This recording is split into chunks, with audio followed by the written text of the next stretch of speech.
Lord of Mysteries. Fire of Destruction Chapter 241 to 250. Welcome to Fanfic Audiobook, your go-to place for immersive audiobooks.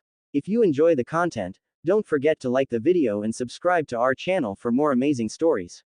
Later, that day, arriving in the alley that had so quickly become familiar to him, the familiar metal door welcomed him. Raising his arm, he knocked on the door with this week's code. Sitting down in a seat that already felt like his own, Glaint looked around him and saw how there were still several empty seats and the ever-present Mr. Eye of Wisdom was watching everything from his seat in front. The man wasn't sitting too far away, so Glaint could see that he had a small smile on his face. Not having anything else to do, he just waited for the meeting to start. Mr. Eye of Wisdom, seeing that no one else arrived, got up from his seat and spoke elegantly. Seeing that some friends didn't come, we will have to start the party. I see some new members, so let me introduce myself. I am Mr. Eye of Wisdom and the organizer of this meeting. He made a soft bow. Straightening his back, he continued with a more serious tone. The rules are simple. No making trouble in the party or you will be expelled, no attacking other members while they are in this party, and lastly, do not talk about any god here, whether it is official or not. If you do so, you will be expelled. Even though he had heard those words more than 7 times, they still made him feel uncomfortable. Let the party begin, Mr. Eye of Wisdom said as he sat down in his chair. As soon as the organizer sat down, a lady had already stopped up. She was of normal height for a lady, measuring 1.65 meters. Next to her, another person was sitting. Thanks to the tunic they were wearing, it was not possible to tell if they were a woman or a man. The only thing he could see was that they were short, around 1.62 meters. Did she bring her little sibling to this meeting? Aren't you afraid that something will happen? Although they can also be a short person. While Glaint was thinking about that, the lady of normal height made her request. I'm looking for the deep sea marlin's blood, does anyone have it? This request somewhat surprised Glaint, who was familiar with that name. He quickly tried to remember where he had heard it and his eyes lit up. Deep sea marlin's blood, I have that in my vault. When Audrey had asked him for the goat-horned blackfish blood and he went for it in his vault, he saw a bottle with that name on the label in the container where he kept the bottles with special liquids. The lady looked around, but seeing that no one was speaking, she sighed, internally disappointed. But before she could sit down, Glaint spoke. I have the deep sea marlin's blood, how much do you need? This was not the first time that he had sold some material from his vault. He was trying to create a good image before these people with the hope that one of them could obtain the apothecary potion formula and sell it to him. The woman was caught off guard for a few moments, but immediately recovered and spoke with a calm voice but with a hint of emotion. 20 milliliters. How much would it be? Glaint put his hand to his chin for a moment and did a quick math. He couldn't remember very well when he had obtained the blood, only that it had been a few months ago and that it had been something easy. With that in mind, he found a fair price. 150 pounds. Beneath her face mask, the lady's eyebrows rose exaggeratedly. So cheap. At Mr. A's party, getting the stomach had cost her over 400 pounds. Not wanting to miss this golden opportunity, she quickly nodded. I accept the deal. Do you have the deep sea marlin's blood with you? Glaint shook his head. I didn't bring it with me, you'll have to wait for the next meeting for me to give it to you. Her shorter companion frowned under her mask and clenched her fists under the sleeves of her robes. The lady just nodded without any change in her expression. Sounds good to me, but I'm in need of that blood. Wouldn't you mind delivering it to a place so I can pick it up?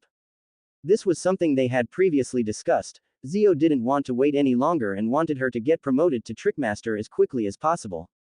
The blood moon hadn't happened yet and it could happen at any time.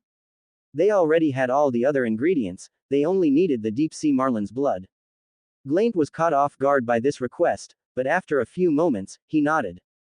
I have no problem, but it will be in a place of my decision. This greatly relaxed the young lady and her companion. The tallest nodded in agreement. Glaint said nothing. He took a small notebook from his vest and quickly wrote down the address where he would send the blood. Ripping off the paper, he folded it 4 times. He called a worker and placed the paper on his tray. Without once looking at the paper, the worker carried the tray over to the lady, who took the paper and read it. She didn't say anything, she just passed it to her partner, who took the paper and read it too. After a few moments, she looked at the taller one and nodded, somewhat tense. She was familiar with the place the man had chosen. It was Braveheart's bar. Not knowing her partner's thoughts, the taller woman spoke. I accept the deal. Half of the money will be delivered to you here and the rest in the place when I receive the blood. Is this fair to you? Glaint just nodded casually. He didn't need money. The young lady took out a wad of money from her robe and after counting the 75 pounds, she placed it on the tray of the worker who took it to Glaint, who took it casually, and after taking a quick look to see that it was complete, he accepted it and put it in his vest. With that done, he got up. I'm looking for the apothecary potion formula or any information related to it.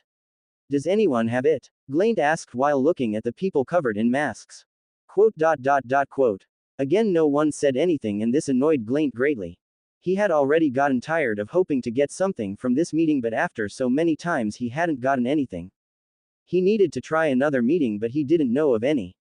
And Adrian wasn't helping. The guy never responded to his request, or he said it was too dangerous. Not wanting to wait any longer, it was time to take things into his own hands. So without sitting in his chair and before anyone could say any other request, he spoke. I am looking for other Beyander meetings. I am willing to pay a good amount of money if someone can take me to one. The masked people who were there remained silent for a few moments. After a few seconds, two people raised their arms. It was a masked man and the lady from before. The masked man didn't wait for any sign and spoke. I know of a good Beyander meeting. I can introduce you to them, in exchange for a good price, of course. The man's tone was serious and Glaint just nodded. He turned to look at the lady from before, and taking this as a sign, she spoke. I know of a meeting very advanced. The probability that they will have what you ask for is quite high if you are interested. Glaint only thought about it for about 20 seconds, he turned to see the man. I'm sorry, sir, but I'll take the lady's offer. He chose the lady over the man because he had something she wanted, so she was much less likely to hurt him. The masked man did not give importance to this and just nodded. The tall lady smiled victoriously and spoke. Then would you like to meet at the place where you would deliver the blood?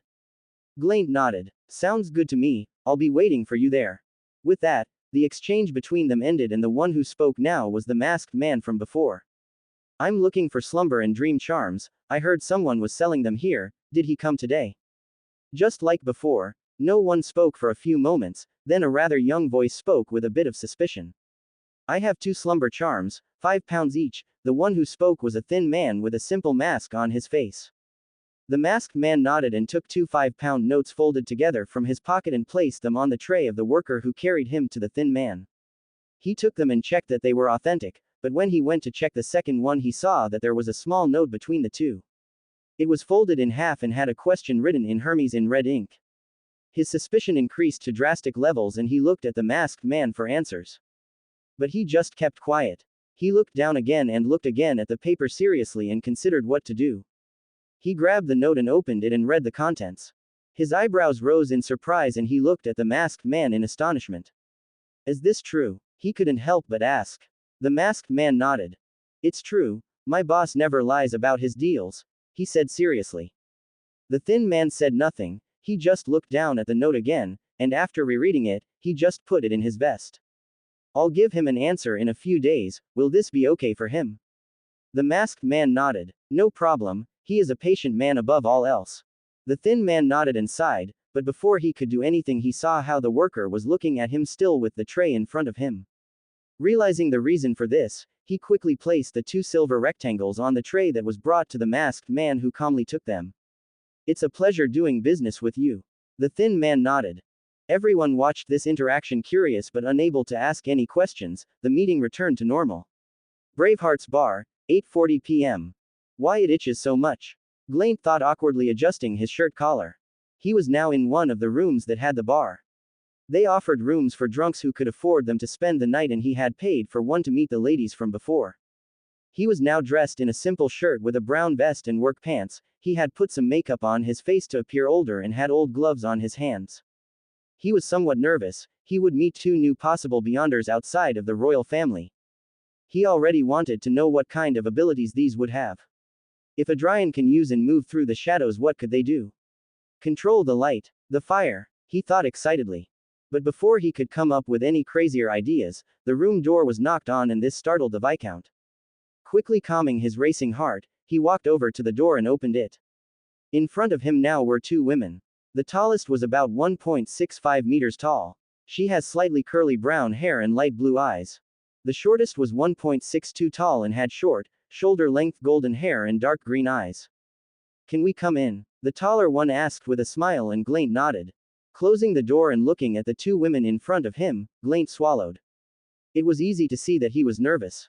The first to speak was the tall lady. There's no need to be nervous, we're here to talk business after all. Yes. Glaint nodded. Recovering his courage, he spoke seriously. How do I know that you are telling the truth about the Beyonder meeting? Or that you are even Beyonders? If you don't trust us, why did you choose us over the other? The shorter one asked sharply. Glaint's expression trembled slightly, but he held his ground. I trust that you won't hurt me because I have something you want. He corrected, and this silenced them. Instead of being offended by what Glaint had said, the taller woman had a small smile while the shorter one just nodded. It's good to think like that, that means you won't be surprised too easily. The tallest said. But you still need to be more careful, this move of yours is risky, what prevents us from kidnapping you and forcing you to tell us where the blood is? The shortest said. At that Glaint laughed awkwardly, he had not taken it into account, the emotion had clouded his judgment a bit. The air in the room became somewhat tense and uncomfortable, and trying to fix this, Glaint fake coughed. Cough cough, sorry about that episode, the last few days have been exhausting and I'm a bit tense, he tried to excuse himself but the taller one chuckled. No need, I have no problem confirming that if we are true Beyonders, my friend's abilities are not that showy but mine on the other hand. She walked to the door and extending her right palm, she grabbed the door handle. Glaint's vision went blurry, it's as if he saw the woman walk through the door. The door, which had been locked, was opened from the outside and the woman calmly entered. Glaint had an expression of astonishment. Was that enough? She asked elegantly. Yes, that was more than enough, miss. Glaint exclaimed, a big smile on his face. The shorter woman rolled her eyes at this. Glaint only took a few moments to recover, as this was not the first time he had seen something like this. So this meeting we talked about? Yes, we'll take you there, at the right price obviously, I hope you can afford it, the shorter one said calmly and Glaint nodded confidently.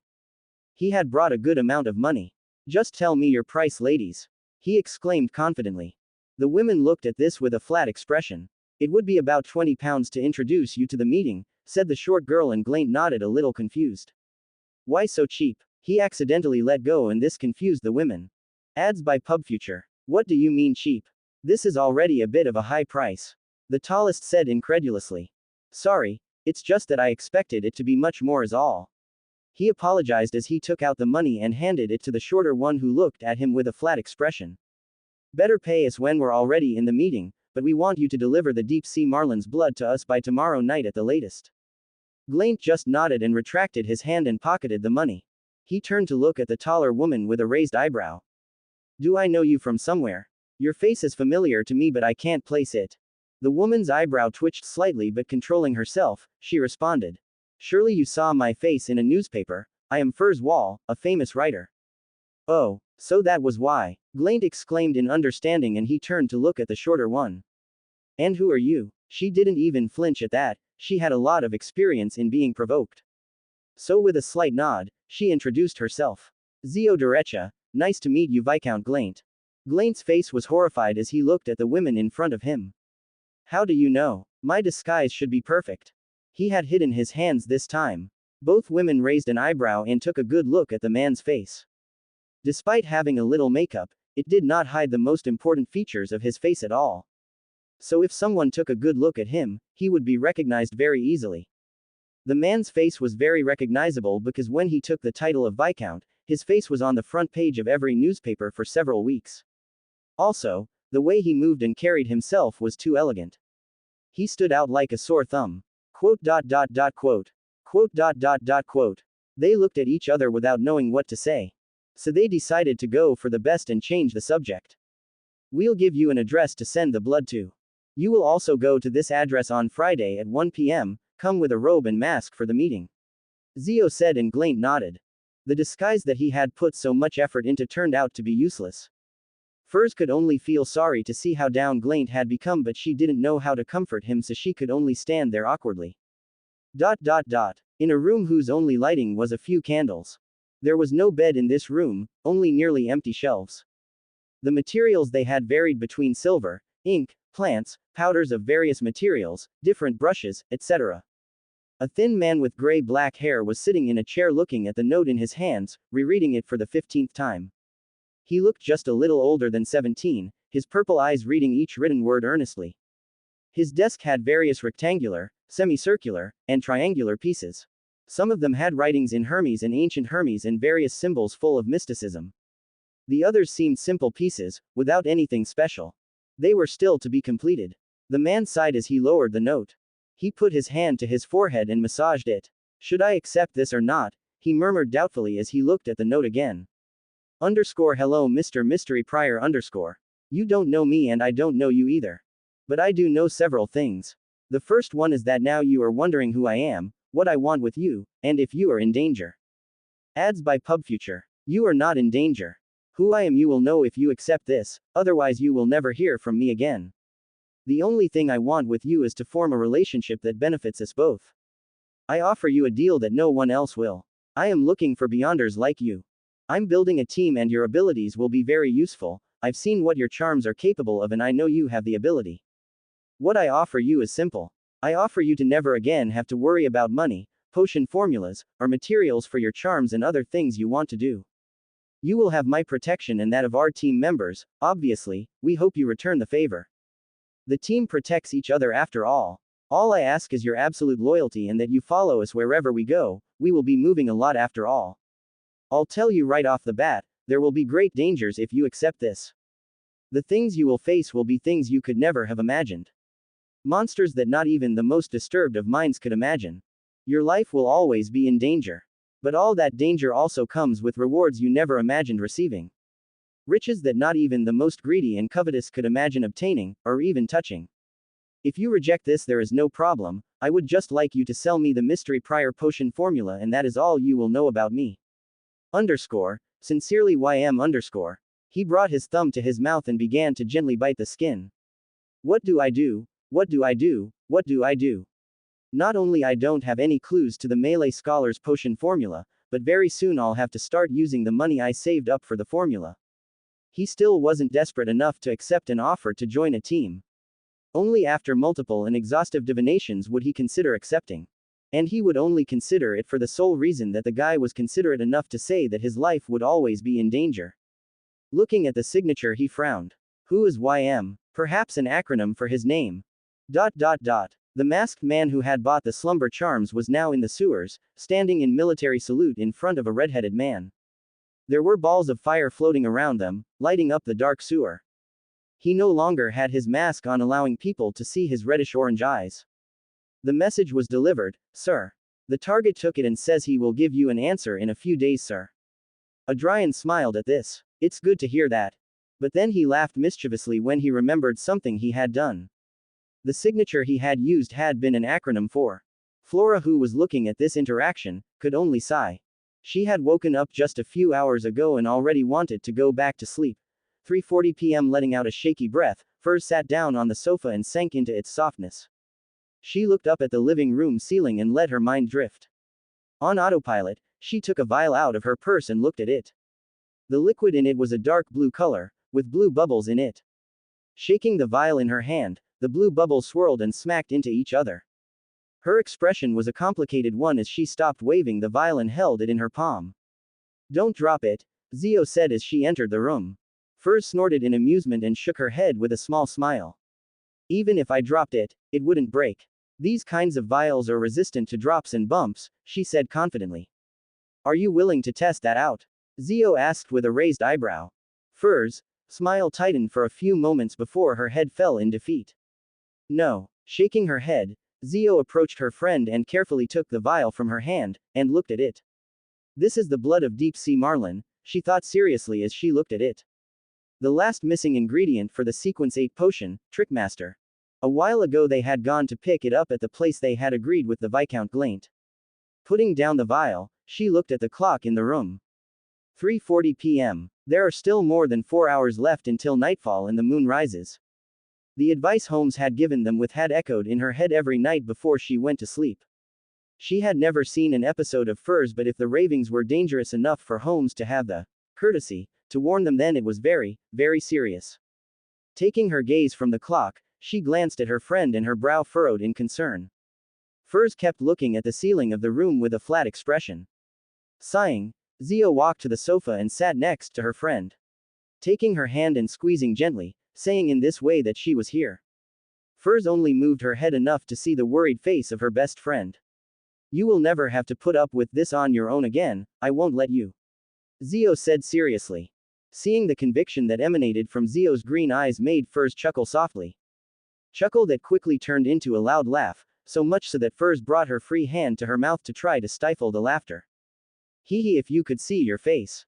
This only made Zio frown in annoyance, but before she could say anything Furs beat her to it. I'm not going to die.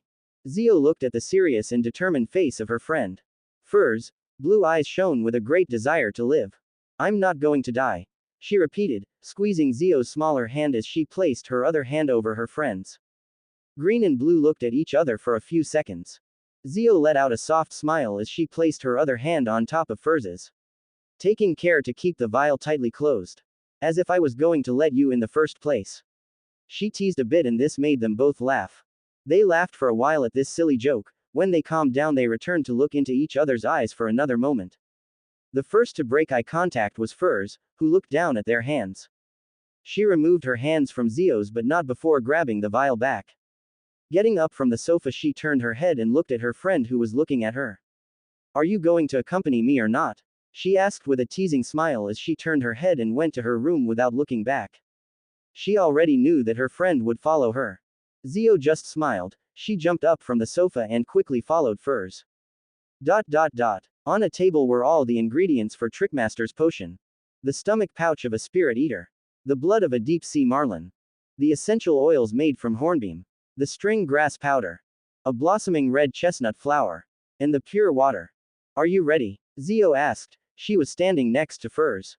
The blue-eyed lady looked at her friend, and letting out a trembling sigh, she nodded. Neither said anything else. Furs approached the table and grabbed the vial with the pure water.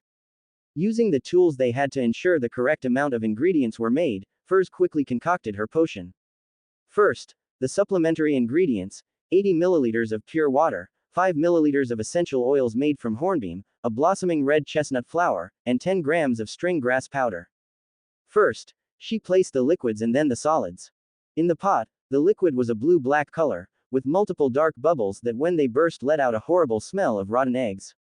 Furs had entered a state of cogitation before starting to prepare the potion, so her mind was serene and calm, so she wasted no time and repeated the order from before, starting with the liquid. She grabbed the vial with the deep-sea marlin's blood and measuring it, she poured 20 milliliters of the blood in the pot. This caused the liquid in the pot to turn more bluish, but at the same time it began to boil. The smell had gotten worse. While that was happening, she grabbed a medium container and opened it, breaking the wall of spirituality it had. Seeing the familiar purple stomach, Furs tossed it into the pot. The effect was immediate. The liquid stabilized and stopped boiling, but it kept the bubbles, but these were special. They were still bluish bubbles, but when they exploded different things happened. Some released flashes of lights, small electrical discharges, wind, ice and mist. The liquid had turned a bluish blue with white dots, like the starry sky. Furs, still in a state of cogitation, took a coin out of her pocket and tossed it into the air. When it fell, the face was up. Furs simply pocketed the coin and poured the finished potion into a cup. There was nothing left in the pot. Holding Trickmaster's potion in her hand, Furs looked at her friend. Zio said nothing, just nodded. Furs returned her attention to the potion. Thanks to the state of cogitation, her mind was calm and serene. She didn't need to waste any more time, so steeling herself, she raised the cup to her mouth and drank the potion. The potion quickly went down her throat and into her stomach, the effect almost immediate. Far and distant ravings sounded in her ears, ones she was all too familiar with. She nearly dropped the cup, her brow furrowed deeply, veins pulsing on her forehead. She ground her teeth hard and saliva dripped from her mouth. Zio looked at this extremely worried but stayed stuck in her place. She knew she couldn't do anything or she could risk her friend's safety. Furs would have to put up with this. Shaky breaths came from Furs, who maintained the cogitation despite the pain those ravings caused her. After a while that seemed eternal, the ravings got further and further away until they were no more than just murmurs in her ears. Her brow had relaxed considerably. Sweat dripped heavily from her forehead, but despite how much she wanted to lie on the ground and sleep, she maintained the cogitation and began to control the excess of spirituality. Opening her tear-red eyes, Furs looked down and raised her hands. These two were covered in sweat and somewhat red. She lowered her hands and closed her eyes, quickly reviewing the information the potion had brought her. Fog, wind, flash, freezing, tumble, electric shock. Opening her eyes, she turned her gaze to Zio, who looked at her with concern. She just smiled weakly and nodded. I'm a trickmaster. As soon as she had finished pronouncing the R, Zio was already hugging her. They couldn't rejoice too much about Furz's successful promotion because they had to focus on her recovery. There were still several hours to go until night fell. At that time they focused on Furz resting and meditating to improve her condition. In any case, that today was the night of the blood moon, Furz could not go to sleep tired. Luckily today it had not been the night and it had been a quiet one. Zio as always was the first to get up despite having stayed awake watching Furz. After verifying that the blue-eyed woman was fast asleep, Zio went out to work. Today the job was simple, taking care of the security of a small bar. Easy money, Zio thought happily as she entered the bar. Strong blows woke up an embittered Furz, who, while growling, got up from her bed and changed into a more presentable form. I'm coming, she screamed in annoyance. She went to the door and opened it annoyed. Who's bothering at this hour? It's 10. Her words died in her mouth when she saw two policemen in front of her. Hee, how can I help you officers? Furz asked awkwardly as she played with the stone on her bracelet. Sorry for the inconvenience, miss, but I have to inform you that your friend is being held at the Drati Street Police Station, one of the officers said seriously, and Furz's face tightened. If you want to get Zio Derecha out, you'll have to pay a £50 bail, the other officer said, and Furz's face turned sour. Zio, what did you do? Furz screamed in her head in alarm. After buying the ingredients, they only had a little over £20 left. They still had to take the Viscount Glaint to Mr. A's party tomorrow. Remembering the Viscount made an idea come to her head. Quickly dismissing the officers, Furz ran to her room and quickly wrote a letter and put it in an envelope she left home. Klein didn't want to sit on the grass to dirty his suit, so he was using his cane to support his tired body. The captain and the others should be here soon, he thought as he turned his head. To one side of him was the body of a man. This man's face was crushed because Klein had used his cane to kill him when he ran out of bullets. This man's name was Sirius Arapis. Klein tightened his grip on the handle of his cane and drew a shaky breath. His chest tightened just remembering the letters he had read. Not even getting the clown potion formula from channeling Sirius's spirit had made him happy. Getting the evidence should make me happy, but it only makes my stomach drop more. Klein thought heavily as he jerked his head away from Sirius's body. The last few days, he had hardly slept because of what Chariot had said in the Tarot Club. There is a disharmony in your fate. Have you encountered many strange coincidences in these months? What Mr. Azek had told him had made it worse. Klein lowered his head slightly and narrowed his eyes, reminiscent of something. If any of you find yourself with too many coincidences in a short period of time, I'm sorry to say that you are already in the script. What Chariot had said a few weeks ago now carried much more weight. Klein quickly began drawing the multiple spheres of light on top of each other to get into cogitation. If it's what he thought it was, he couldn't allow himself to think about this before revealing it to the captain and the team. The more people there are, the more difficult it is to hide it. Thank the goddess he didn't have to wait long as he saw Captain Dunn Smith arrive along with Leonard Mitchell and Kenley White. Dunn Smith appears to be a man in his 30s, with light brown hair, a straight nose, and piercing gray eyes. Leonard Mitchell is a young man who looks about the same age as Klein. With black sideburns and green pupils, he is good-looking and had a poet's romantic temperament. Kenley White isn't very tall, his brown hair was quite thick, his body size is average, his muscles are very toned, and he looks like someone smart and capable. It seems your fate is tied to beyonders and evil forces. In just a few weeks, you've encountered more supernatural incidents than we usually see in months. Leonard teased, seeing the body on the ground next to Klein. Why did you have to say that? Klein groaned inwardly, outwardly he nodded. It may not be a coincidence. Klein said heavily. Dunn scanned the surroundings and, with his gray eyes trained on Klein, he asked. You tried to channel his spirit. There were still traces of the holy night powder and the scent of essential oils. Yes, Klein answered truly. I was worried that you wouldn't make it on time and that the remnant of his spirit would be scattered. You don't look well. Are you okay? The short Kenley asked with concern. Klein didn't answer. He just handed Sirius's undeliverable letters to Dunn and started to explain from the beginning. As Klein explained what had happened to Dunn, he realized something that sent a chill down his spine.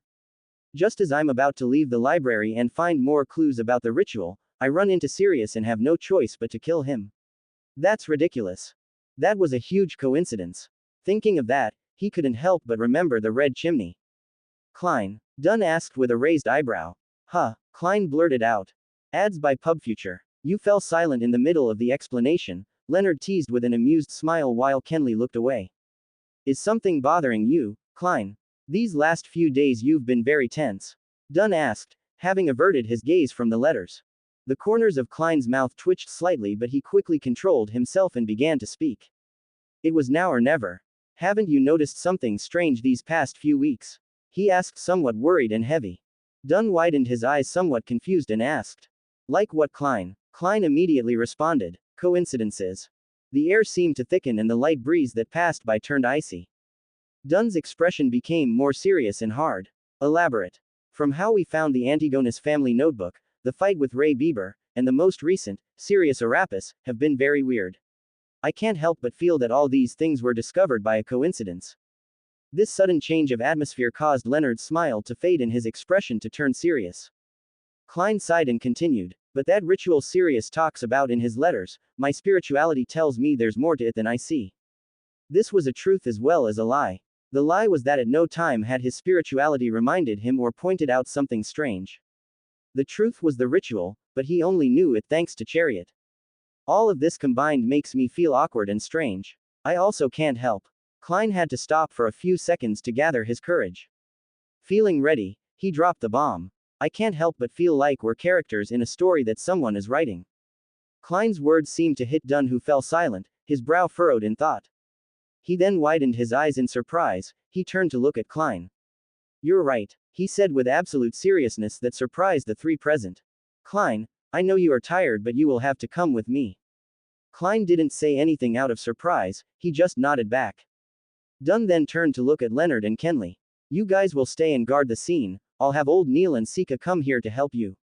Both men nodded, accepting the captain's orders. Captain, did something happen? Leonard asked, a little concerned.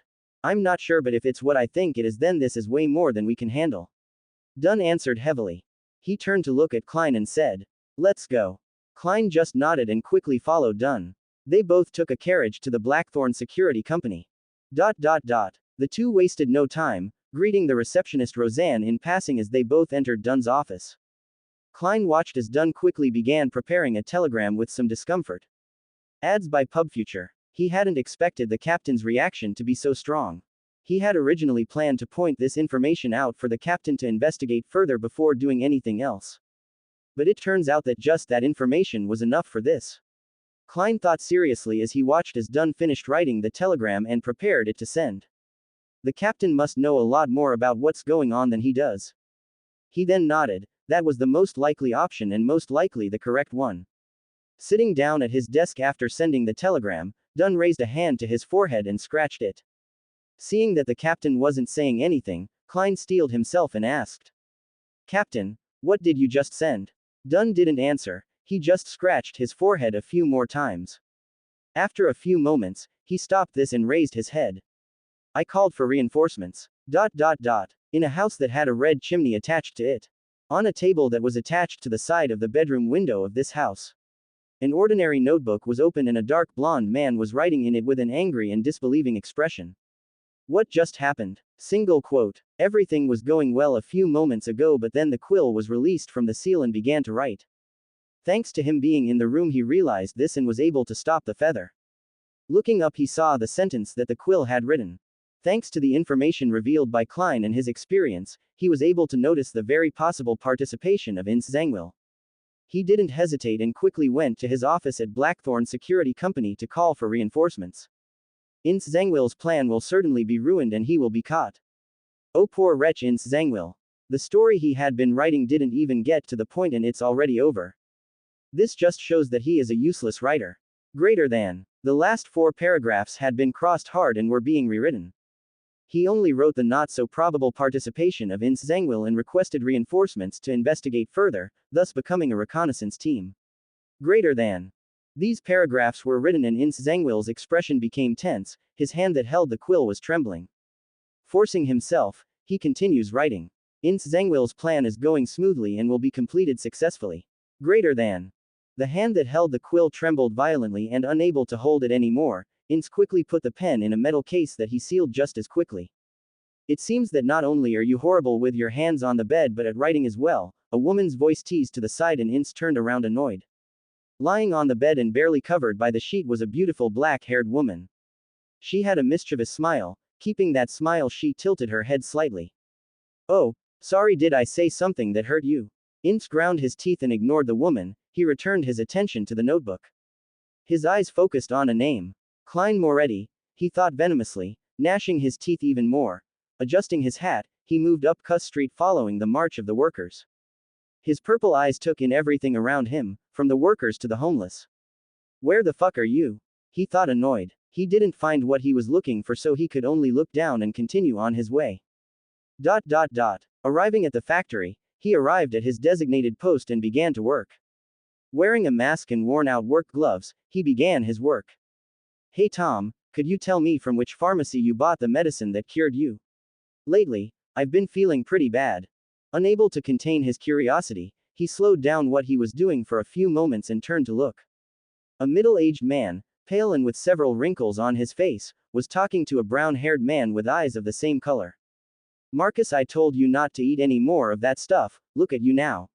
Tom said, disappointed as he shook his head. Come on man, you know those sandwiches are my weakness. Marcus defended himself, offended, but then put a hand to his stomach.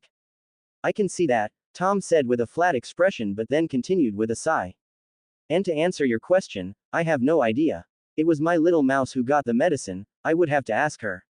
Marcus, hearing this, sighed in disappointment. Your daughter Jerry, right? Please ask her today and tell me tomorrow. I don't think I can take this much longer, he said, making several grimaces of pain. At this, Tom sighed and nodded. I'll ask her, but don't get your hopes up, you know how she is. I'm sure the little one wouldn't mind helping out her father's best friend. Marcus teased, but then his stomach growled. Forgive me, but I have to go to the bathroom again. He just rolled his eyes and went back to work while Marcus ran to the bathroom. The purple-eyed man watched this with a flat face. Just as he was going back to work, he saw someone else approach Tom. The man had bronze skin, a round face, and gold-rimmed frame glasses. The purple-eyed man automatically lowered his head and, trembling slightly, returned to his work with more energy. Sweat was dripping from his forehead and his back was wet. It's him again, he thought heavily as he continued working without looking up or looking at the guy. That guy called himself Billy. Billy had arrived a few weeks ago, and from the first moment, he gave him a horrible feeling. As if at any moment he would devour him. This wasn't his mistrust of strangers or that he doesn't like to talk to people, but rather a warning of his spirituality as a mystery prior. Following this warning, he had never approached that man or interacted with him. Let alone use his spirit vision on him. He felt that something horrible would happen to him if he did. What happened in the days following Billy's arrival confirmed this. Anyone who interacted with him for a long time ended up falling severely ill. 5 people fell ill, 4 died. The only one who was saved was Tom, and he doesn't know how. When Tom came to work, he had been so surprised that he used his spirit vision on him. Tom was still a normal person, the only thing is that his astral and spiritual body seemed cleaner and purer, as if it had been purified. Leaving that aside, he just continued to work, losing complete interest in Tom and Billy. But just as he was working, a familiar man approached him, annoyed. Charlotte, to my office. Shit. Charlotte mentally cursed and set his things aside. He followed the man, being watched by all the workers who were present. Closing the door of his room, a furious Charlotte grabbed his blue workman's hat and threw it to the floor. He then began to stomp on it furiously. Damn son of a bitch. He screamed with each stomp. Huff, huff, huff. It didn't take long for him to lose his breath and had to lean against the wall to catch it. Argghhhhh. He stripped off his gloves and flung them against the back wall in rage. Fired. Fired. Son of a bitch, your mother should be fired from Rose Scent for being so loose. Rose Scent was the most famous legal brothel in all of East Borough. Huff, huff, huff, huff. Breathless, Charlotte sat in his chair and leaning back in it, he looked up at the ceiling. Defeated, he stopped looking at the ceiling and looked at his table. He moved his eyes to the edge of it and saw a note written in red ink. Seeing that note made him click his tongue in annoyance. I didn't think my day could get any worse, but just seeing you did exactly that, he growled as he reached out and grabbed the note. He looked at it with disdain. He had performed multiple divinations on this YM using this note as a source. But no matter which method he used, they all always ended in the same thing. An infinite darkness. It wasn't even that it failed, it's that there was nothing. It was as if this YM didn't exist. Sighing in annoyance, Charlotte read the words on the notes again.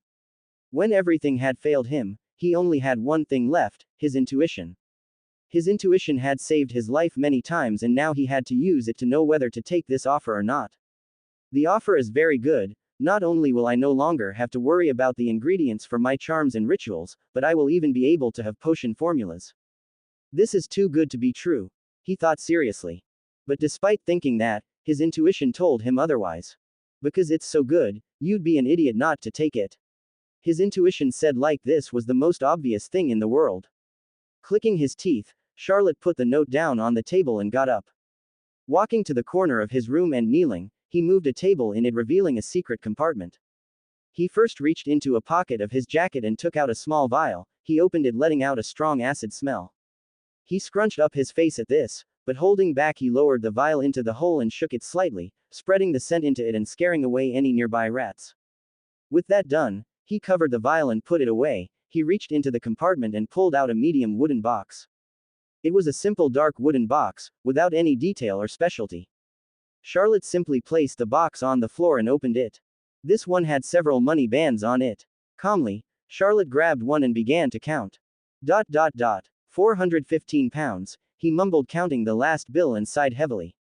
According to Uncle's notes, Sequence 8 formulas have a minimum price of 400 pounds, and that the main ingredients should cost least over 200 pounds each. Charlotte lowered his head and sighed wearily. Even if he obtained the formula, it would be impossible for him to obtain the ingredients. Just getting the ingredients for Mystery Prior had taken him over 6 months of searching and 500 pounds. Luckily he didn't have to pay for the formula, otherwise it would have been easy over 700 pounds. Closing the wooden box, he didn't put it back, but simply put the wooden plank in its place and took the box to the table and placed it next to the note. Charlotte sat back in his chair and looked at these two things for a long time. He then turned his head and looked at the incomplete charms that were carefully placed on one of his furniture. Just making one costs 4 pounds, and that's with the simple ones. The most complex ones are about 10 pounds and I barely earn what it cost me to do. It was a continuous waste of money to make the charms and the profits took a long time to come. If I continue like this I'll run out of money by the end of October or November, and I highly doubt I'll be able to get the formula by then. After weighing all this, Charlotte could only come to the most obvious and reasonable conclusion. With no other option, he took out a small notebook from his pocket and began to write using it. Tearing this page out of his notebook and folding it 3 times, he held it in his right hand. He grabbed his flattened blue hat and gave it a little shake to get the dirt off it. Putting it on, he left his room. Glaint Mansion, Thursday 11 o'clock a.m. Knock knock. Enter. Glaint permitted without looking up from his papers. Opening the door appeared Alfred, who as always had an elegant black tuxedo. Master Glaint, a letter has arrived. Whose is it? The Viscount asked, still without looking up. From Miss Ryder. Alfred responded calmly. Glaint's hand stilled and he looked up in surprise. Why would Miss Furs write to me? I'm sure I sent the blood to the correct address, or was there a mistake? Seeing that Glaint wasn't speaking, Alfred elegantly raised an eyebrow. Would you like to review it now, or would you rather I keep it with the rest for you to review later? Ah, yes, please, Alfred. Recovering himself, the blonde nodded and Alfred handed him the letter and left the office, leaving the Viscount alone. Wasting no time, Glaint quickly used his letter opener and taking the letter out of the envelope, he began to read. Putting down the letter, Glaint had a dumbfounded expression. He raised a hand to his forehead and rubbed it incredulously. Miss Zio is in prison. Miss Furs needs 50 pounds to get her out of there. How did this happen? Shaking his head, Glaint sighed. 50 pounds for a Viscount was nothing, so it was not a problem to pay the bail to get Zio out of jail. Sighing again, Glaint began to prepare a letter to send the money, but just as he finished writing the first line his hand stopped. An idea came to his head. He grabbed the letter he had made and crumpled it into a ball, which he tossed into his trash can next to him. He quickly finished writing another letter which he tucked into an envelope along with an invitation which he sealed with a thin blue seal bearing his family crest. Alfred. He called and the butler entered again. Yes, Master Glaint, the butler asked. Send this to Furzwall's house, she's invited to the music and literature party this afternoon. Alfred walked over to Glaint's desk with an elegantly raised eyebrow. Master Glaint, it is not very polite to invite a lady to a party without notifying her at least 7 days in advance. The lady needs several days of preparation to choose the dress, perfume, makeup, and decorations along with preparing her schedule. For the day of the party much more for someone as busy as Miss Furzwall. What are you trying to tell me, Alfred? Glaint asked with a quivering eyebrow. Master Glaint, pardon my words, but if you like a young lady you must consider these things if you wish to charm her or even marry her. Alfred said seriously, and Glaint felt his brain freeze. If I may be honest, it would be more appropriate to marry someone with at least a noble title, but someone as famous as Furzwall is acceptable. Alfred added calmly. Quote. Glaint looked at his butler. Quote. Alfred looked at his master. Quote. Quote. Just do what I asked, please, Alfred. Glaint said with a flat expression as he handed the envelope to the man. Right away, Master Glaint. Alfred said with a bow. The butler took the envelope and left the office to carry out the Viscount's order. Now alone, Glaint calmly set down his red fountain pen. He then placed both arms on top of his desk. He raised both hands to his face and covered his mouth as he screamed. His scream was muffled by his hands. Lowering his hands, he calmly took out a handkerchief from his breast pocket and wiped his hands. With that done, he folded the handkerchief and tucked it back into his breast pocket. He grabbed his red fountain pen and went back to work as if nothing had happened. His expression might have been flat, but his face and ears were red. Audrey Hall wore a long white dress, with ruffled edges, as well as a lace around her chest. She wore a veiled hat decorated with blue ribbons and fishnet gloves. Following the courtesy of the nobility, she extended her hand to the host. She watched as the host gave her hand a short kiss with a bit of curiosity. He looked somewhat anxious and excited. She couldn't help but analyze her friend upon noticing this. Your beauty accentuates my salon. Glaint complimented like he usually did, and Audrey again heard that emotion in his voice. There is something that has him excited. Maybe because he wants to show me something, or someone. Before Audrey could continue her theories about the reason for Glaint's excitement, he whispered to her quietly. There is someone I want to introduce you to, she is a very special person. Any seriousness Audrey had went out the window at this, and she couldn't help but look a little stunned at her friend. Does Glaint have a girl he likes? Maybe he's so excited because he wants to ask me for advice to approach her and win her over. As a spectator, it will be very easy for me to detect what this girl likes and tell Glaint to use it to win her over. Wouldn't that be taking advantage of her though? This requires more thought before accepting. Glaint seemed to notice what Audrey was thinking, and he gave her an exasperated look and whispered again just a little louder. She's really special. Audrey snapped out of her thoughts and quickly noticed that Glaint had accented. Isn't that a girl you like? So if that's not the only other reason Glaint would be like this. She quickly understood what her friend was trying to say and couldn't help but widen her eyes in surprise. Seeing that his friend had finally gotten his message, Glaint sighed with relief. He calmly straightened up and spoke normally as he nodded. She is a very famous author. I think you have read her works in the past. She wrote Stormwind Mountain Villa, which has been highly acclaimed in the past 2 months. Yes, I enjoyed that book, especially the calm Miss Sissy. Audrey said with a smile, though she inwardly rolled her eyes at her own hypocrisy. And that was because she had stopped reading the book a long time ago. After all, her hobbies were now different thanks to the Tarot Club. If she was not mistaken, she had only read 1/3 of the book. Smiling at this, Glaint led Audrey to a sofa in the hall. They were both followed by Audrey's servant maid, Annie. Audrey wasn't worried that she would find something weird since they were both talking about normal things. Audrey glanced at her maid out of the corner of her eye, and it was extremely easy to figure out what she was thinking. Annie seemed to have misunderstood what Glaint had said earlier and now believed that the Viscount was going to ask Audrey to help him win over a lady. She inwardly rolled her eyes. The maids and servants had been reading a lot of romance books lately, so at every related act of romance, they gossiped among themselves with giggles and tea. Ignorant of his friend's thoughts, Glaint spoke with a smile. I'm sure Miss Furzwall will leave a good impression on you, for she is similar to Miss Sissy from Stormwind Mountain Villa, calm, intellectual, and lazy. He then pointed with his eyes discreetly, and both Audrey and Annie looked at the dessert table. They both watched as the famous Furs wall was filling a plate of desserts. That much carrot cake will make her gain weight. Annie thought with a slight frown, not approving of the writer's diet. Audrey simply studied Furs and was able to notice several things about her. Like how she likes cigarettes because the tips of her fingers had yellowish traces, and how she looked relaxed like she had come to win something. Her analysis was stopped because suddenly Furs wall turned around and the blue eyes of the writer collided with the green ones of the noblewoman. Did she find out that I was watching her? Audrey thought in astonishment. She then watched as Furs smiled gently and nodded in her direction as she popped some of the cake into her mouth. Are you looking down at us? At that moment Glaint got up and asked Audrey to come with him to talk to the writer. With a simple smile, Audrey and Glaint arrived in front of Furs. A simple smile that Furs returned. Before either of them could speak, Glaint introduced Audrey to Furs. Madam, this is the Miss Audrey Hall I mentioned in my letter, the most sparkling gem in all of Backland. Her father is Earl Hall, a trusted aide to His Majesty and respected member of the cabinet. Good afternoon, Madam Furs. Stormwind Mountain Villa is still sitting next to my nightstand. Audrey adhered to the rules of the aristocracy and curtsied. That's because I didn't even read half of it even after a month, she added mentally. They merely exchanged pleasantries because they were in public. After watching Furs go to another dining table with a cream cake in her sight, Audrey looked away and went into the living room with Glaint. She began to recall the details of the lady and tried to decipher the objective of the woman. At that moment she took a step and stepped on her dress, almost slipping, but was caught just in time by Annie. Miss, the exquisite design of this dress means that you can't walk that fast.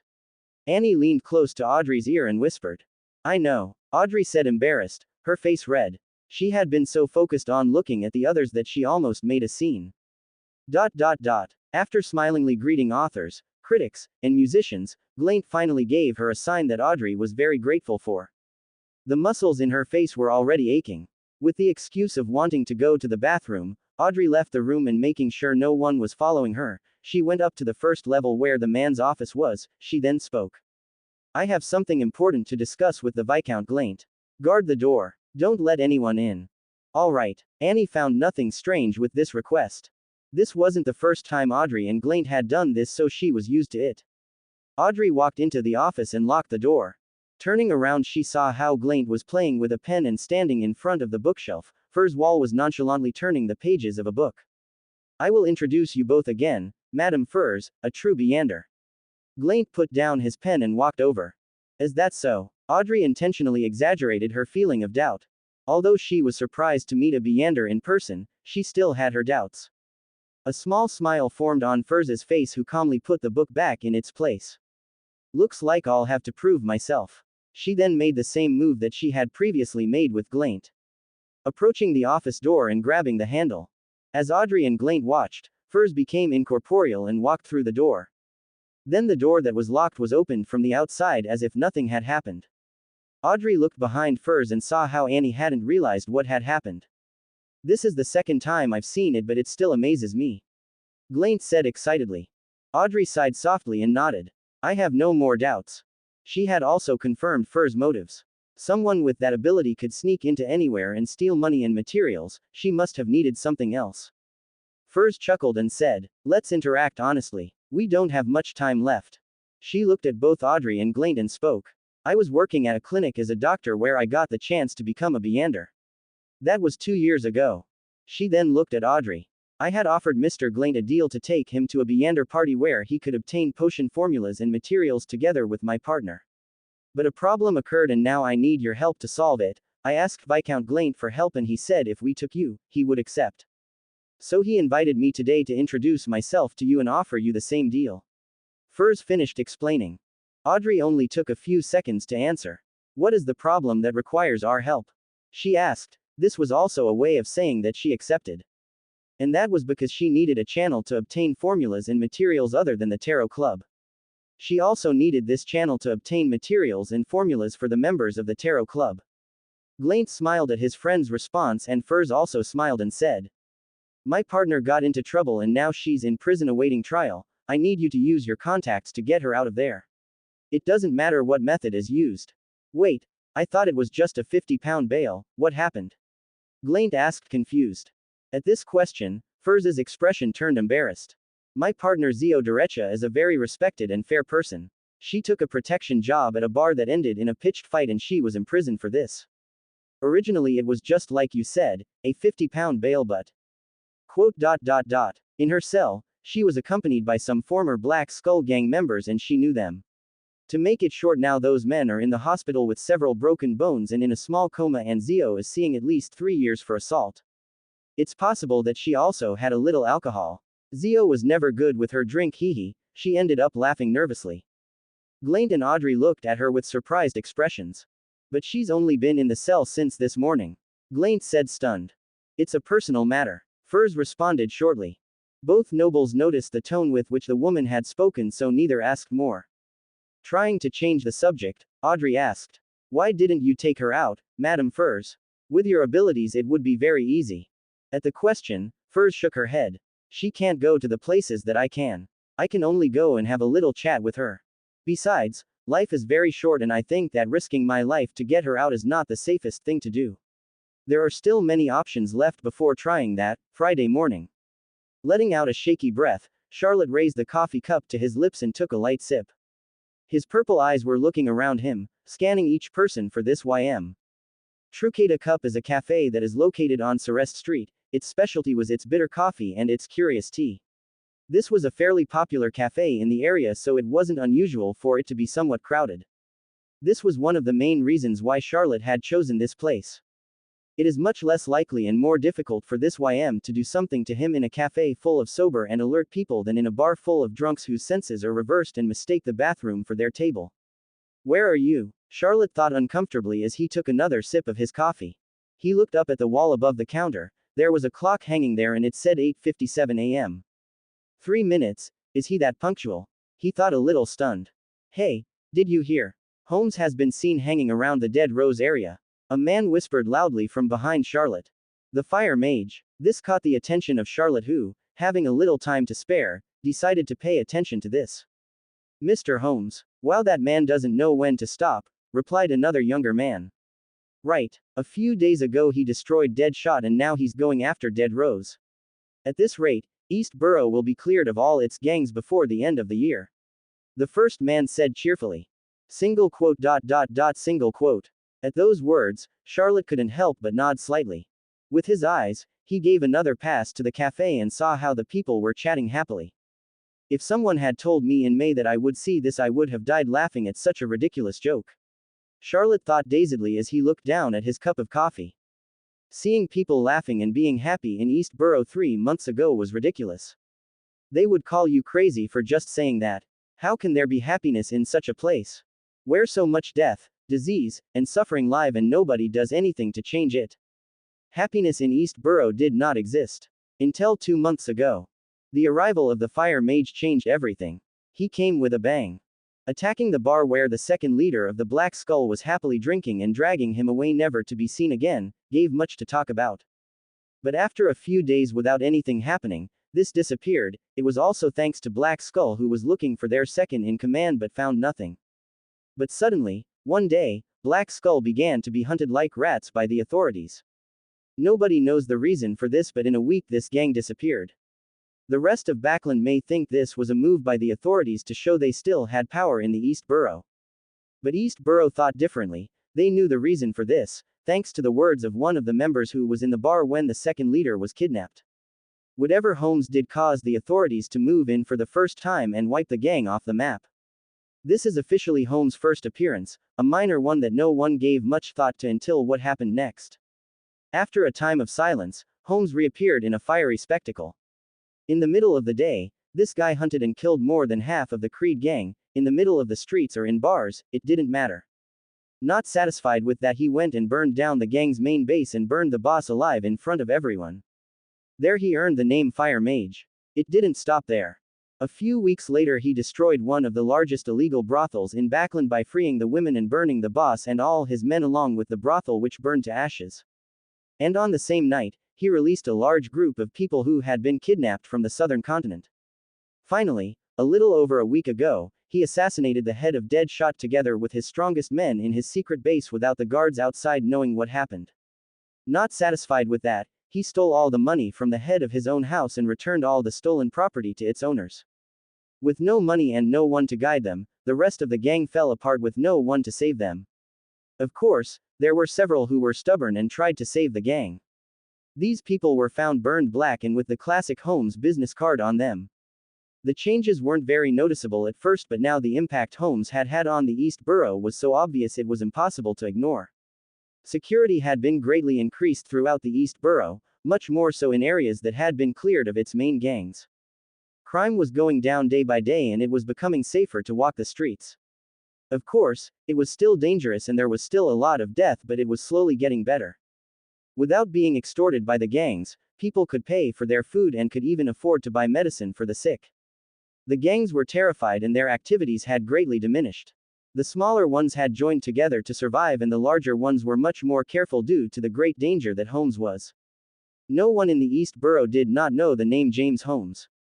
Even the mere mention of his presence caused crime in that area to plummet. The kids even call him a hero. Hero, Charlotte thought as he looked at his reflection in the cafe. A hero has a lot of power to be able to do what he does. Power, Charlotte whispered longingly. If I had the power that Holmes possesses, then it would be possible. Clink clink. His thoughts were interrupted by the cafe bell signaling the arrival of someone. Looking towards the entrance, he saw how a man had entered.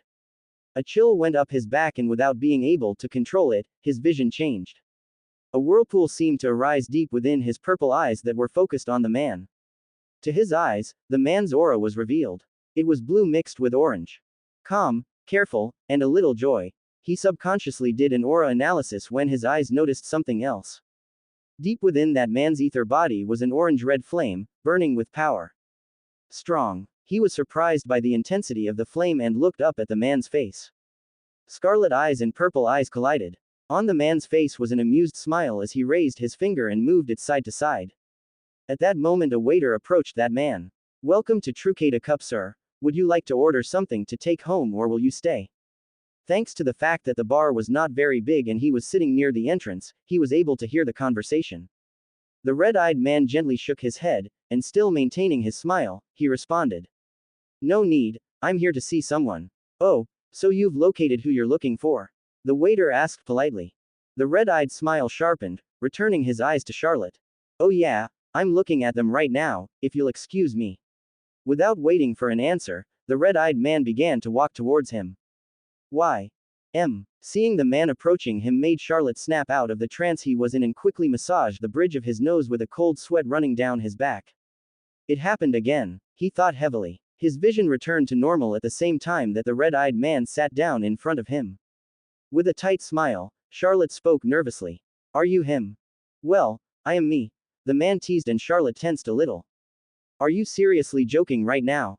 Thought Charlotte a bit stunned. Composing himself, he asked again, this time more specific. What I mean is, are you Mr. YM? The red-eyed man showed a confused expression. Why? What are you talking about?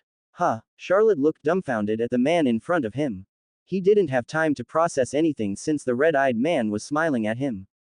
The confused expression was gone, now there was an amused smile and red eyes full of mischief. We finally meet Mr. Mystery Pryor. Looking at the face of the young man in front of him, Adrian couldn't help but be surprised.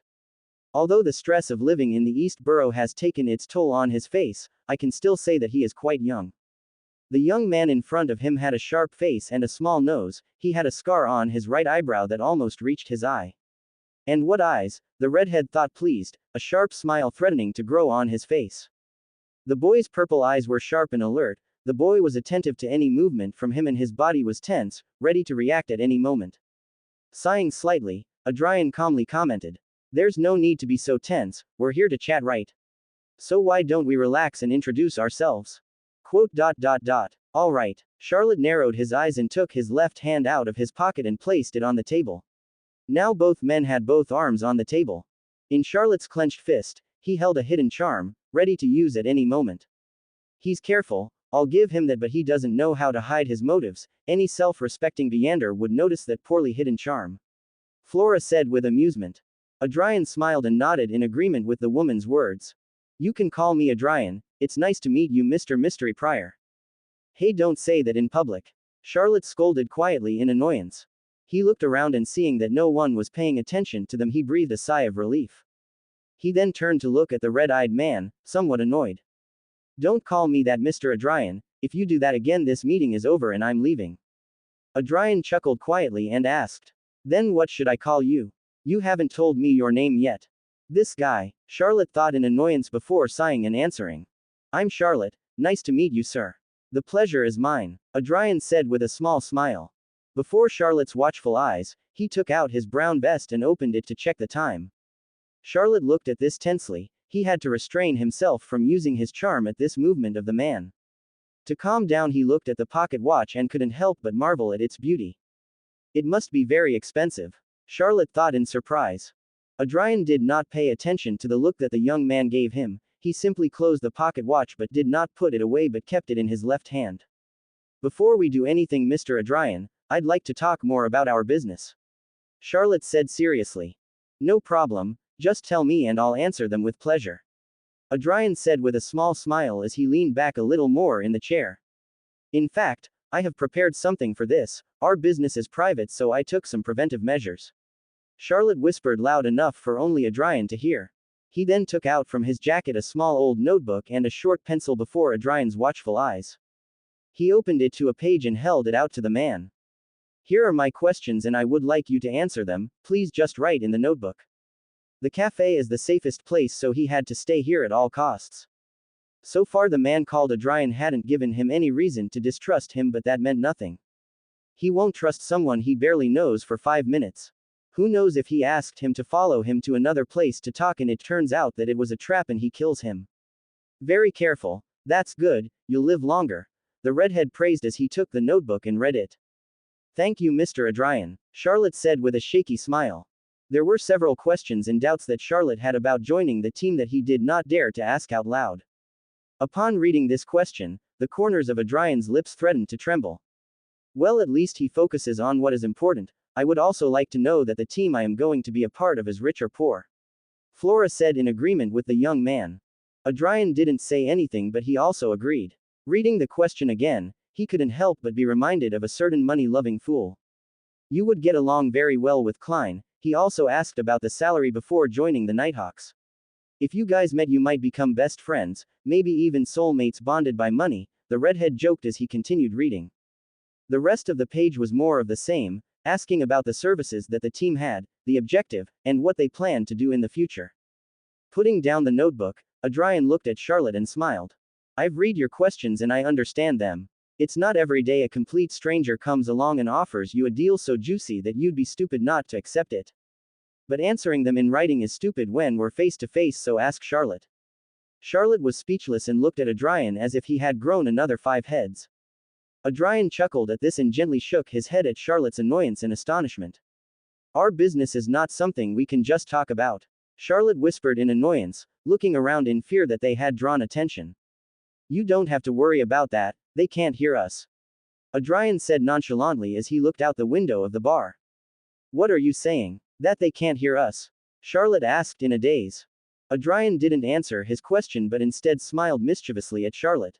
The young man didn't have time to react when Adrian opened his mouth and said, This is a robbery. Everyone take out money and valuables and put them in the bag, he shouted without changing his expression or demeanor.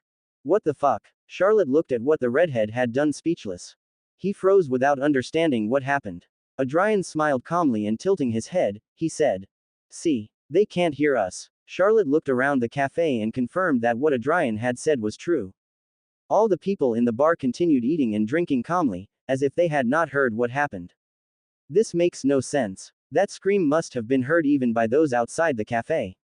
So how is it possible that nobody heard it? Charlotte thought incredulously. He had even been stunned by the loudness of Adrian's scream. How is it possible? He muttered, returning his gaze to Adrian. Adrian smiled mysteriously and didn't reply. Recovering, Charlotte straightened his back and looked directly into the scarlet eyes of the man. So can we talk business now? Adrian asked in amusement, though the answer was obvious. What is this team of yours about? Charlotte asked seriously. It's quite simple. We seek to become strong and survive, Adrian answered calmly with a smile on his face.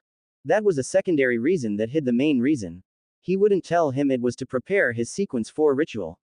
Charlotte narrowed his eyes and asked, "Survive what? You'll know if you join the team." Adrian responded just as calmly, looking into Charlotte's purple eyes. Who clicked his tongue but held back from asking more about it. If I agree to join, he'll tell me, so it doesn't matter, Charlotte thought, and he asked another question. How much will my salary be in the team? This was the second most important question for him. One of the two main reasons he agreed to this was money. If this team could offer him a good salary, then he had no complaints about joining. With a salary of £20 a week, it would be a dream, but I'll settle for £8. Charlotte allowed himself to dream. Adrian smiled and said, amused, "Unlimited." Charlotte's thoughts were cut off by such a response, and the only thing that could come out of his mouth was, "Huh." Adrian chuckled at this and he explained, "You have an unlimited budget to buy what you need, especially materials for your charms and rituals. What do you think, Charlotte?" Adrian's voice trailed off a bit when he saw how Charlotte was looking at him. The young man was looking at him with his purple eyes shining and his mouth hanging slightly. "You're an angel," Charlotte inadvertently asked, and Adrian tensed. "I beg your pardon," he asked, surprised, and this made Charlotte react, blushing slightly. "Ha ha ha ha ha ha ha ha ha ha." Flora started laughing hard and Adrian could only sigh internally.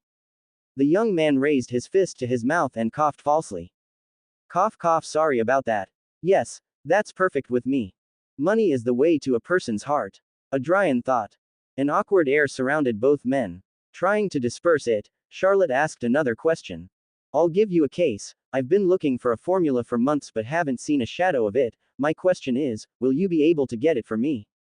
Adrian chuckled at this and responded, "Funny, haven't you read the note my man gave you?" "I have read it, Mr. Adrian, but I would like you to elaborate." Charlotte answered calmly. He had fully understood what the note had said, but he didn't believe it was true. "Don't worry about formulas or materials. That's too good." Charlotte looked deeply at Adrian. "Just the same as the note said. You will never have to worry about obtaining potion formulas or materials again. If you join, the formulas will come for free and if possible even all the potion materials." Charlotte felt a chill go up his spine and his pupils shrank. Barely containing his excitement, he asked, "How will I know you're telling the truth?" Adrian smiled mysteriously and answered with absolute confidence, "It's the truth, I have no problem confirming it. Tell me the formula you're looking for and you'll have it before August 6th. Charlotte trembled and looked dumbfounded at the man in front of him. "Are you so confident that you can get it before Monday? Have you lost your mind?" He thought incredulously. He had been looking for the formula for more than half a year and had not found it anywhere. As if Adrian could understand what he was thinking, he said with the same confidence as before, "I have many contacts, Charlotte. Getting the formula you want will be child's play." This guy, Charlotte thought with a shaky smile, he was trembling with excitement. "I'm looking for the melee scholar potion. Do you think you'll be able to get it?" he asked, his voice thick with anticipation. Adrian struck a thoughtful pose. "Melee scholar. That's the name of Mystery Prior's Sequence 8, he murmured doubtfully, and Charlotte felt his excitement grew stronger.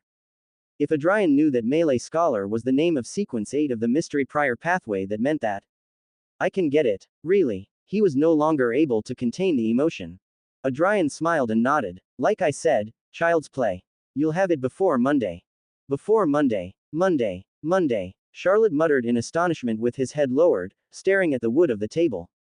A huge, shaky smile on his face. Dealing with his emotion, he looked at Adrian and asked another question. "If I join you, will I become powerful?" Adrian smiled sharply and answered, "You will become much more powerful than you could have ever imagined." That answer hit Charlotte as hard as thunder roars in a storm. He's telling the truth. Charlotte's smile sharpened to mirror Adrian's. This was not only thanks to his experience living in the East Borough and dealing with scammers and liars, but a reminder of his intuition as a mystery prior. Everything the man had said had been true. "Is this it, uncle? Is this the opportunity you were talking about? The chance to change my destiny?" Charlotte couldn't help but remember the words his uncle had said to him. Looking at the man in front of him, Charlotte sighed to calm himself and asked his last question. "What do I have to do to join?" Adrian smiled victoriously. "The note said it all, Charlotte. Absolute loyalty to the team, and you will have to follow us where we go. We plan to leave Backland before the end of the year. You know what that means, right?" Charlotte nodded determinedly. "Leave everything behind. Count me in, Mr. Adrian," he said decisively. What did he have here in Backland? Nothing. He lost nothing and gained everything. Adrian smiled at the smoldering look Charlotte had.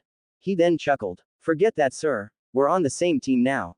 Just call me by my name or whatever you prefer, it doesn't matter. Charlotte nodded. As you say, boss. Adjusting his hat better, Adrian calmly left Trucade a cup. He's someone interesting. Did you see how his eyes lit up when he asked about power? Flora asked curiously, looking at the street through the body of the redhead. Adrian nodded slightly and answered just above a whisper. He has the desire to become stronger. Whatever the origin of that desire is, it is not time to ask yet. When he is ready, he will tell us.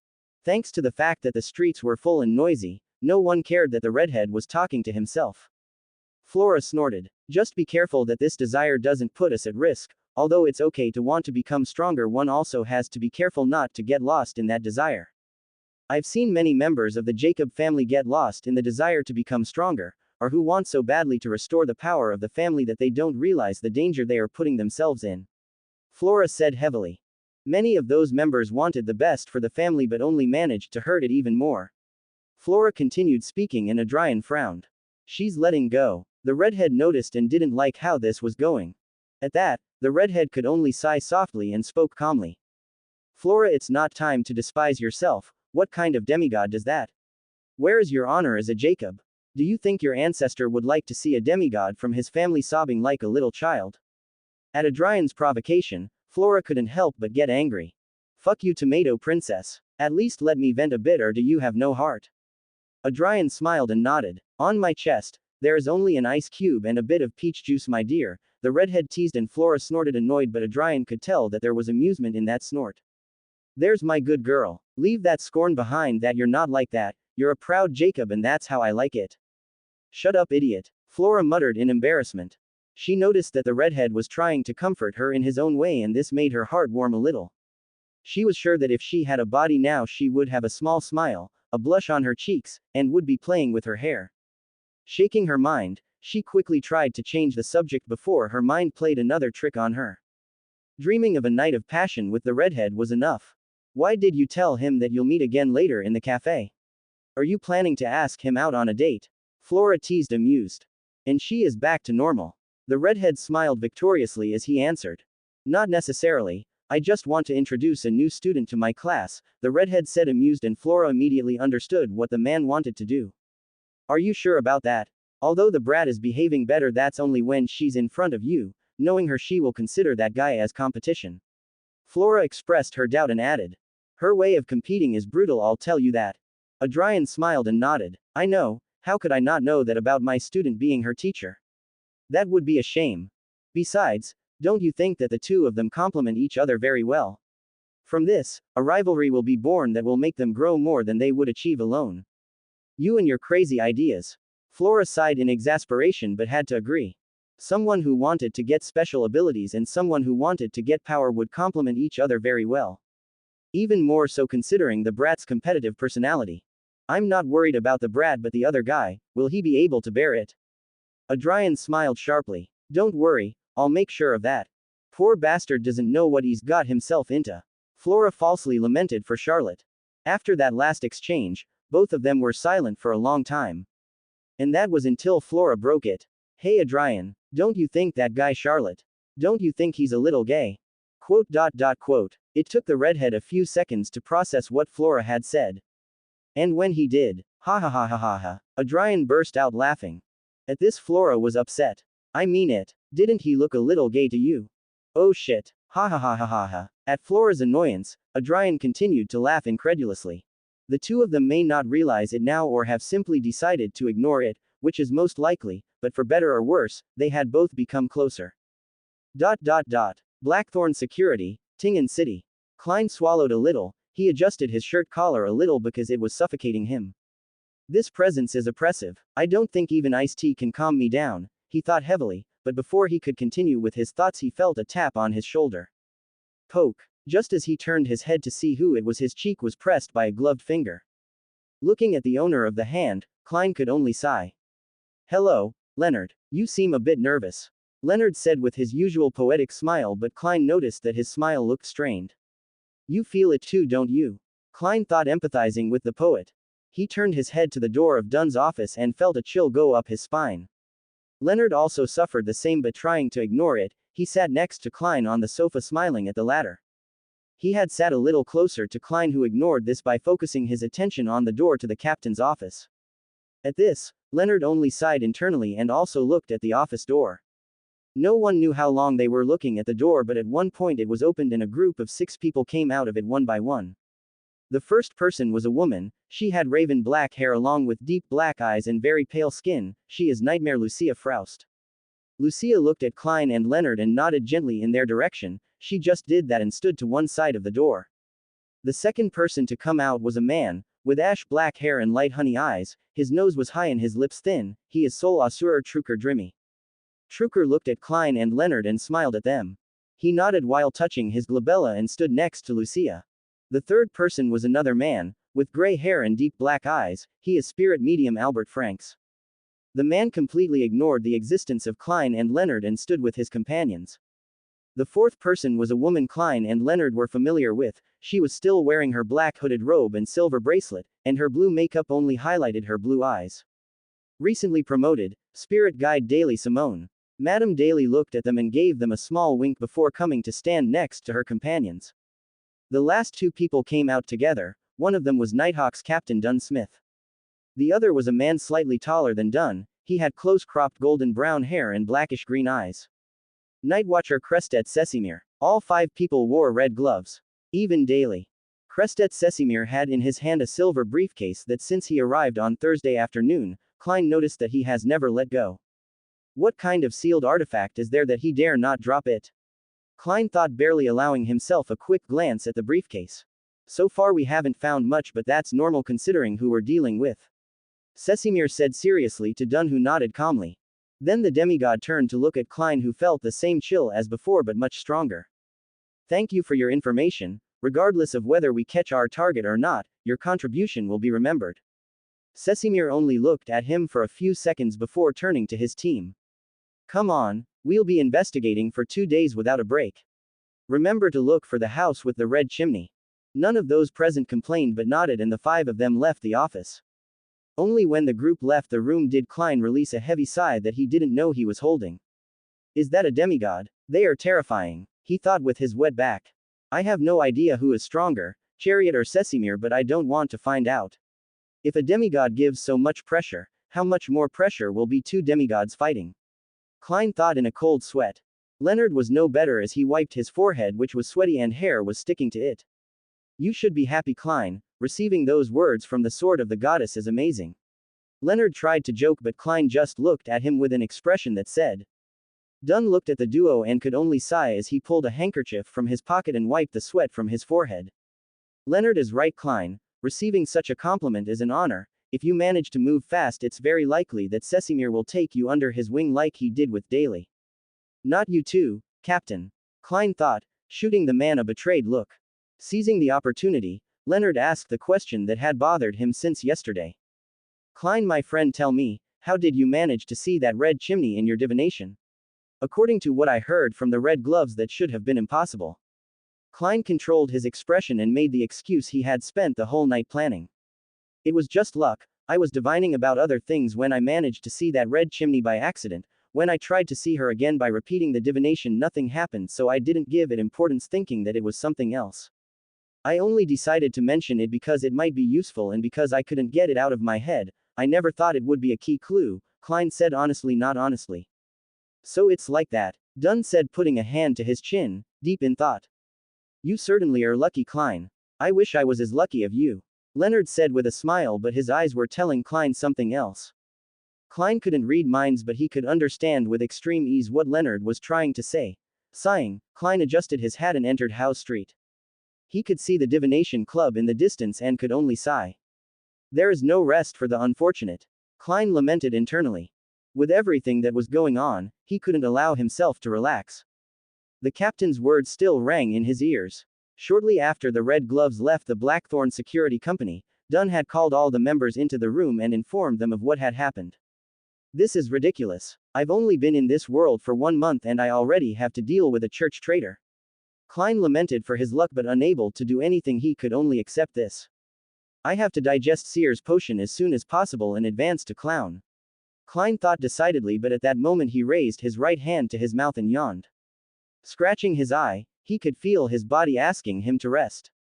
In the last 5 days, he had barely slept 14 hours. This time I'll order a black coffee. Klein thought, walking into the club. In the meeting room of the divination club. Sitting in a shady corner, Klein lifted the cup of black coffee to his lips and took a deep sip as he read the Tingen City newspaper. There weren't many members around him, only 5 or 6. Seeing the spelling mistake in a job advertisement made a smile form on his face, but he couldn't be too happy because he saw a monocular glasses entering accompanied by a young lady in her 30s dressed in a blue dress. The young lady had in her left hand an Intis hat decorated with the feathers of a black swan. That hat is ridiculous. Wouldn't her neck be sore for wearing that? Klein noted. Klein looked over there and massaged his glabella, relieving his fatigue. Through his spirit vision, he saw that Glasses and the lady were both healthy, but anxious, angry, and embarrassed. I hope you haven't invested everything you had. Good morning, Glasses. That Mr. Lenevis wasn't a trustworthy fellow, was he? Klein asked with a smile, remaining seated. Glasses had asked him for a divination about an investment opportunity related to a man named Lenevis. Glasses got a negative suggestion. Glasses had been very indecisive and guided by the colors of his emotions. Klein concluded that the man took the risk. Glasses froze for a moment, he then gave a bitter smile. I truly regret not listening to your divination suggestion. This is the second time I'm saying something like that, let's hope. No, I believe there won't be a third time. He turned his head and looked at the lady with some wrinkles. Madam Christina, look, Mr. Moretti has already guessed our reason for coming here without us speaking. He is the most magical fortune teller I have ever seen. I am more inclined to describe him as a seer. Good afternoon, Mr. Moretti. We have come here precisely because of Lenevis. Christina gave a simple curtsy, clearly anxious and flustered. Should we go to Topaz? Glasses was more collected. He pointed at the meeting room door with his chin. What do you wish to divine today? Klein maintained his seer attitude and asked. We want to know if this is salvageable or not. Christina said as she looked at Glasses. Klein grabbed a piece of paper and a fountain pen. Then let's do an astrolabe divination. I'll ask, you'll answer. Among the questions, Klein marked the thunderous constellations and the corresponding symbols of various situations before completing the astrolabe. He had used more elements in his astrolabe than a normal person would have done. This would help him get closer to the truth. Madam, sir, you are now at a crossroad. If you do not restrain yourself and sink into your greed and anxiety, you will only sink further into the abyss, never being able to free yourself. But if you are patient and persistently wait, then there is a chance for you to see sunlight. Klein said, his tone unhurried. I understand. Christina nodded. She thought for a few moments before asking. Mr. Moretti, can you divine the location of Lenevis? No, I don't think so. The information that Lenevis left behind is most likely false, even his name may not be his real one. How can I divine anything? Unless you give me very specific details or an item he carries around with him all the time. Klein answered truly. Christina fell silent for a moment before moving a one-solely note towards Klein. I have heard from Glasses that you are a true seer, one who is respectful and fearful of fate and not greedy for money. You can think of the rest as a tip that I am giving to the club. Thank you for your trust in me, Klein said with a smile, the corners of his lips twitching slightly. Not greedy for money. No, miss, I am a very materialistic man. Klein regretted being a charlatan when he put his price as 8 pence. Christina didn't say anything else, she just got up and said goodbye. She quickly left the club accompanied by Glasses. Megos, dear, Christina called, entering her house and looking for her niece. There was no answer, but she could hear how a woman was speaking in the living room, and this made her sigh sadly.